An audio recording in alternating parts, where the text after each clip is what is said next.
welcome to the Power of Partnership podcast. I'm Riane Eisler, President of the Center for Partnership Systems. This podcast brings you voices from the partnership movement, people using partnership practices to build a world that values caring, nature, and shared prosperity. The Power of Partnership podcast is hosted by Cherry Jacobs-Pruitt, a health policy and partnership scholar. And now on to today's POP podcast episode.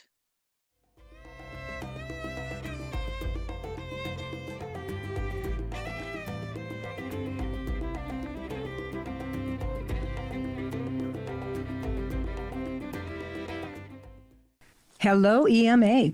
On behalf of Riane Eisler and the entire Center for Partnership Systems team, I want to welcome you to the Power of Partnership podcast. Thank you so much for being here today.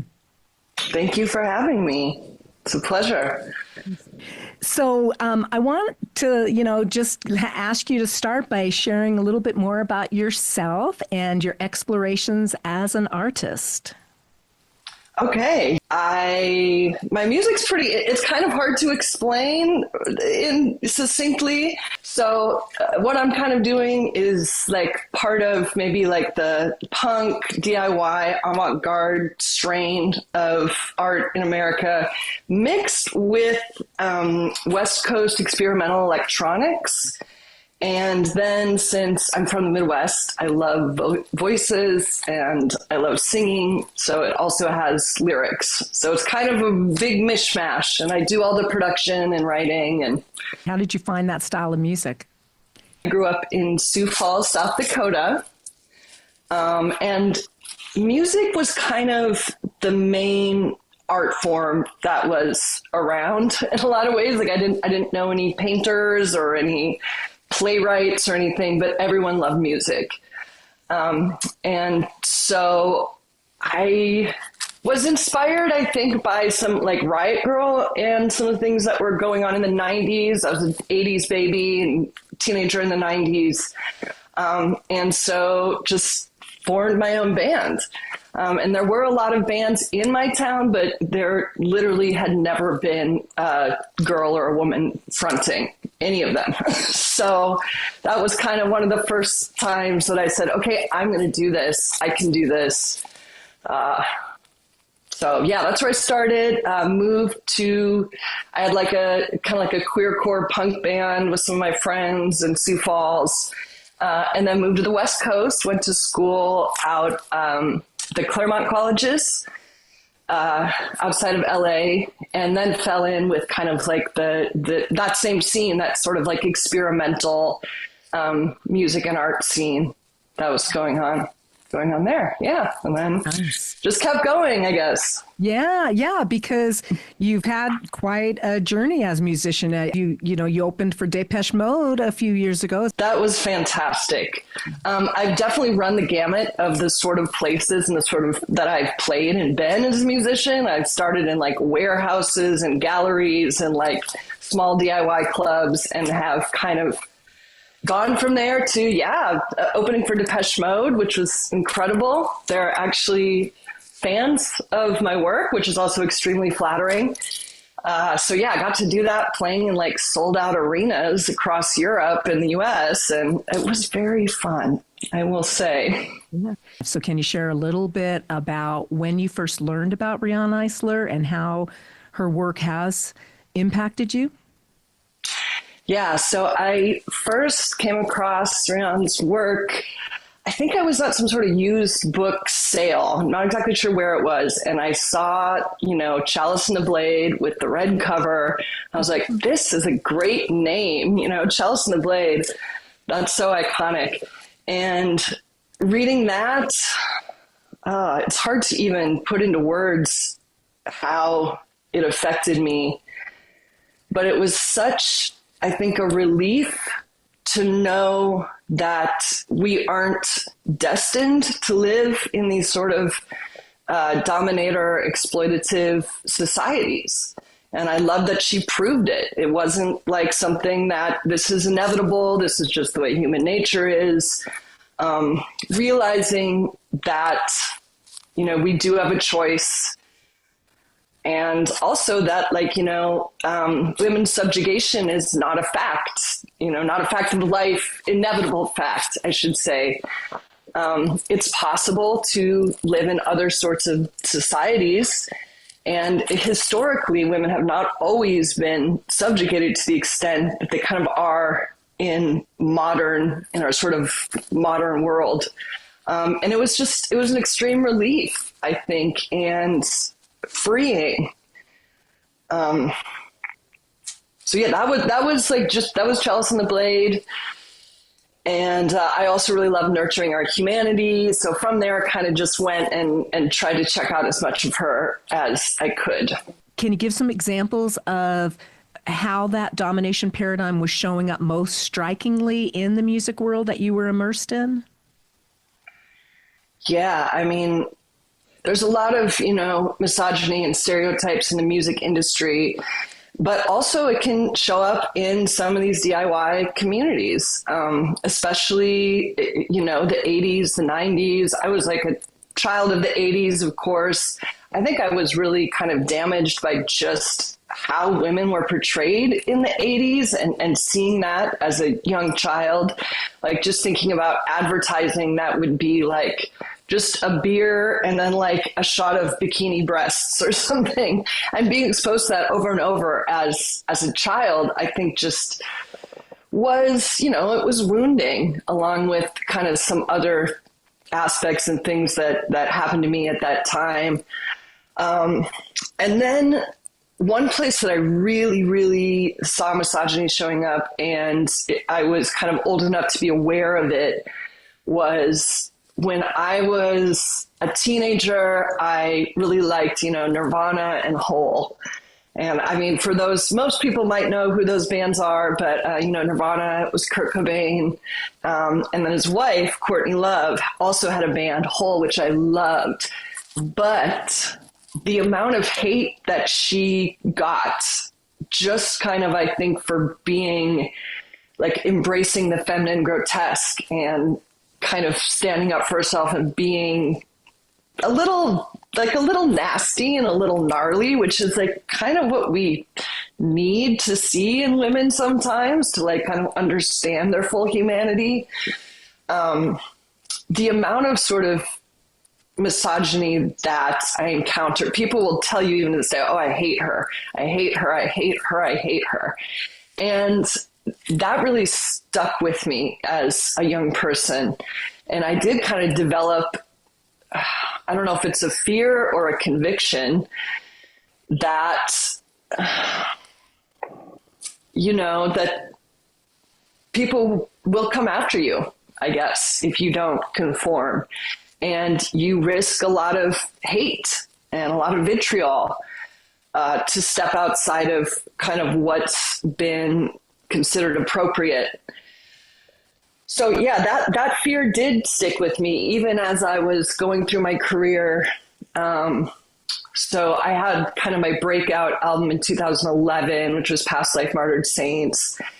And it was, in many ways, it was wonderful. You know, I got a lot of press. It was something that I had been thinking I would quit the music industry before this happened. And so really opened a lot of doors. It gave me a lot of validation that I think I really needed in order to continue in the music industry. But it was also at this time where a lot of things were kind of coming together online and gathering a lot more sort of energy than they had in the past. And I was just really haunted in some ways, being like, there's going to be a backlash. Like, there's going to be misogyny thrown my way. There's going to be something, just as me being a woman online putting out art. And I was really terrified in a lot of ways. And this was around 2013, 2014. And it did not end up happening to me, but it did end up happening to someone And I'm talking about Gamergate, right? So there was a woman who was a game developer in a very male world. And at some point, you know, she broke up with a disgruntled ex or something who posted some sort of screed about her online, some misogynist, you know, bullshit, basically. And hordes did go after this woman. You know, they doxed her, they harassed her, they sent her all sorts of threats, and she had to, it kind of just like ruined her life for a period of time. And so while I survived that didn't happen to me, it was something that did happen to people and does happen to people. And I think that fear in some ways made me pull back from really trying to get famous or trying to, like, made me feel like I was vulnerable, and that it, you know, it made me afraid that this could happen to me. Mm-hmm. And I also didn't really like what was happening, seeing myself and my work put through this sort of algorithm, right? Like it's a very uncanny feeling to see yourself and your work taken, and I say mediated, you know, so something that you become part of the media, it takes you, it decides what you are, and it reflects you back out. And like I said, you know, the Breakthrough album, I got a ton of press, which was great in many ways. A lot of, back when there was print, you know, there was a lot of blogs, but it was very disorienting. And kind of that combination, I think, of being afraid that just by existing in these spaces that were traditionally male, that I might make myself a target for attack, and seeing myself and my work kind of turned into like an indie rock babe or something. I felt flattened by it, and I felt, I mean, I suppose sexualized in a way by it. And I think that combination of things did maybe affect the way that I wanted to show up in the world. Mm-hmm. And I think it made me at some point want to retreat, you know? And that's kind of, I put out other records, you know, past that, and did go on tour and stuff, but I almost want to go back, talking about hibernation, start over, and try, and next time I put myself out in the world, have a little more control, if possible. You are listening to the Power of Partnership podcast. We hope you are enjoying today's episode, and you will consider joining our family of sponsors. Or you can help us attract sponsors by downloading, following, or subscribing to the series, and liking and rating each episode you view on YouTube. We also would love to hear from you, including if you have a partnership story that you would like to share. Reach out to us at center@partnershipway.org. And now, back to today's episode. And one of the things that's really was illuminating for me is when we're describing these, you know, sort of partnership societies and ways to organize, I realized that I actually have been in these spaces, right? A lot of the DIY spaces, a lot of the galleries are partnership societies. You know, there are people helping each other out, and community is very important. You know, so much going on in the world where we're really seeing how many people are convinced that the dominator society is inevitable and is true. And there's no way to, you know, try and make these other sort of communities or societies. I kind of think, no, I've been in them. Like, I've been a part of them. They exist. You know, when a bunch of artists get together and they do have that creative expression as an outlet, we make, you know, partnership communities all the time. We make partnership spaces all the time.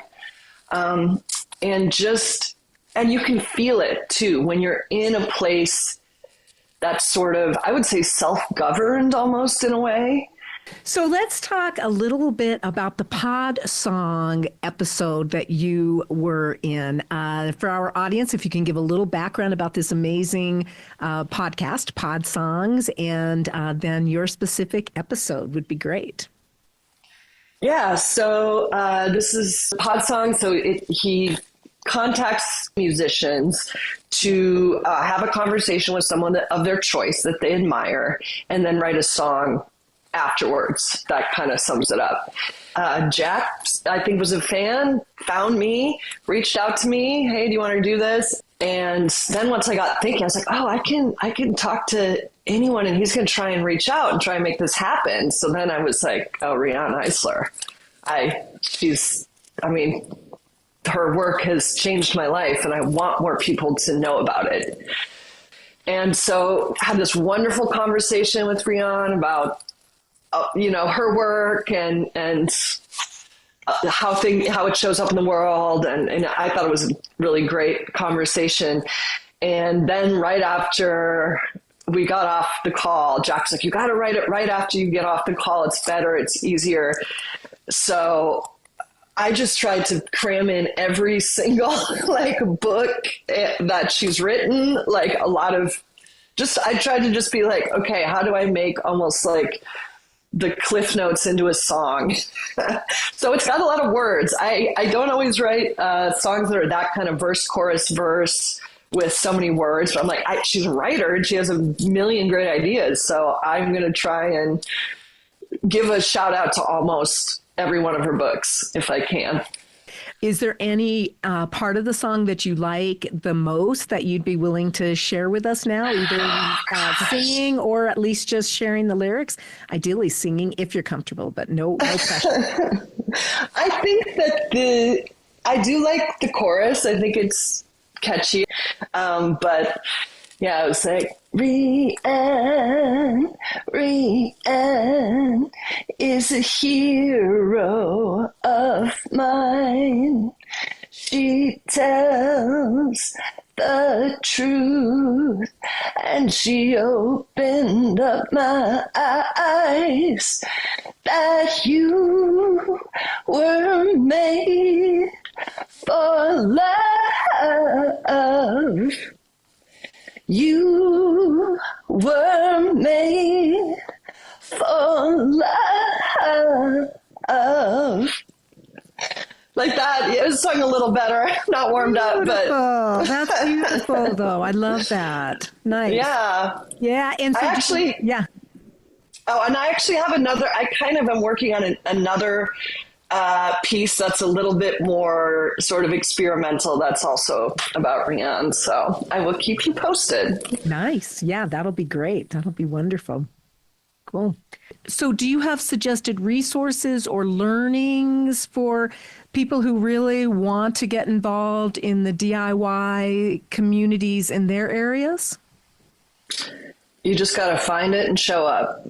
That's it. It's hard for me to say exactly what is in, each town. But, when I was growing up, my hometown of Sioux Falls, South Dakota had a pretty good scene, although it was all guys, but it was very active. And yeah, it's just about showing up. It's just about going. A lot of these places maybe can be a little intimidating, probably for people who feel like they're not in the know, or, maybe they don't feel as cool or something. But I'll tell you what, a lot of these artists will be stoked if you come to their show. You know what I mean? Like a lot of times, if you're in that experimental world, if you're in that sort of punk world, there's not a ton of audience always. So if you just start going to these shows and just start showing up, at some point you probably will find yourself as part of this community. And then kind of once you know people, it's possible, then you just ask, hey, can I open this show? Hey, I've got a band. Do you need anyone to play on these bills? But I think in general, just trying to find a community that you can be a part of is very helpful for so many, of our human needs, our needs for connection and self-expression.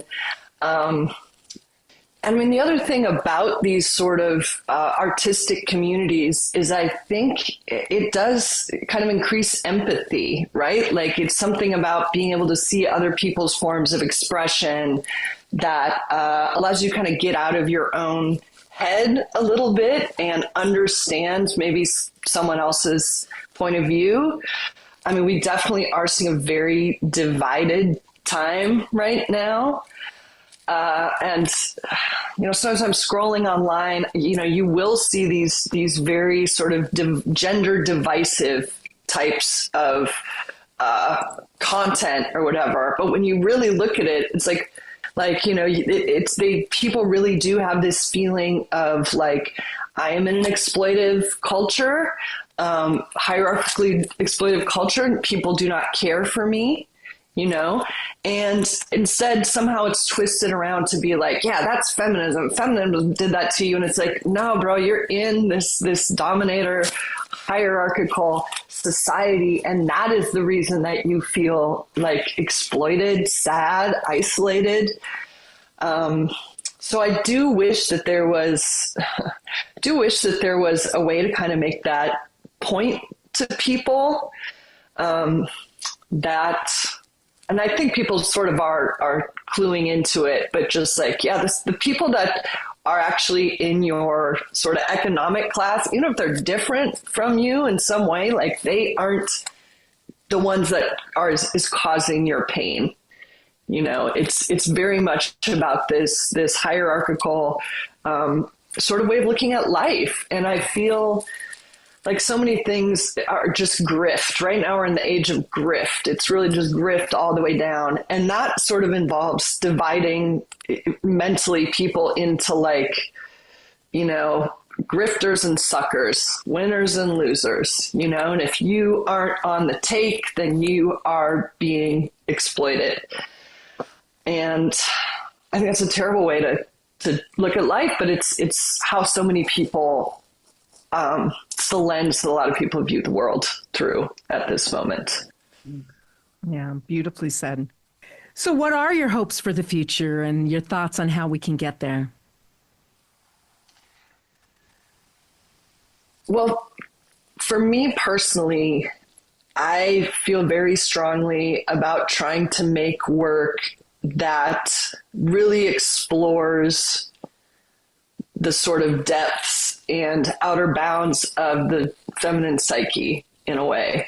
Like, I want to make stuff that's weird. I want to make stuff that's outside of the status quo. And I want to just create complex works from a female perspective and kind of broaden the idea of what goes on in the female mind and, you know, kind of shine a light on its recesses and crannies, just to kind of show the breadth of humanity that I feel like sometimes is sort of shaved off when we see, you know, media representations of women. So that's something that drives me. And, you know, Riane's work has helped me kind of double down on that. Just to kind of prove that there's like a breadth of experience that deserves to see the light of day. As far as my hopes for the future, well, in the midst of this, or in the aftermath of this election, which was brutal, it seems hard to imagine that we can live in this sort of partnership-based communities.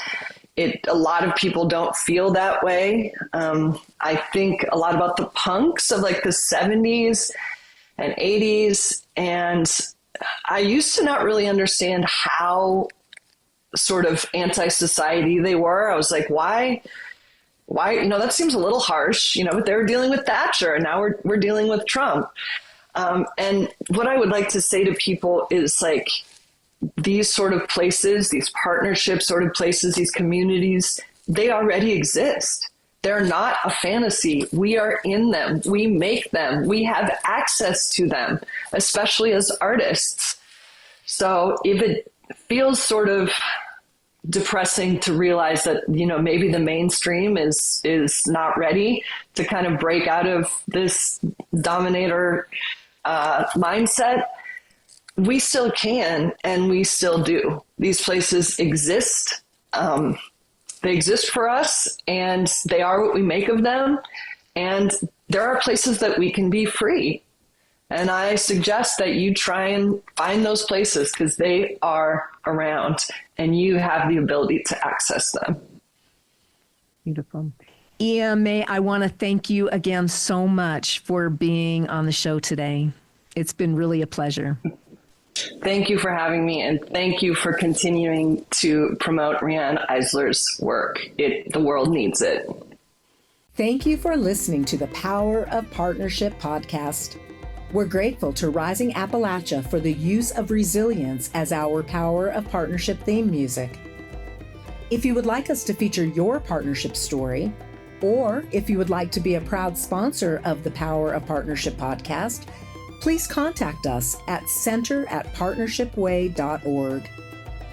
We hope you enjoyed this episode and will leave us a review on your favorite podcast channel. And don't forget to subscribe to be notified when new episodes are released every other Tuesday. I'm Cherry Jacobs Pruitt. See you next time on the Power of Partnership podcast. I am resilient. I trust the movement. I negate the chaos. Uplift the negative. I'll show up at the table again and again and again. I'll close my mouth and learn to live.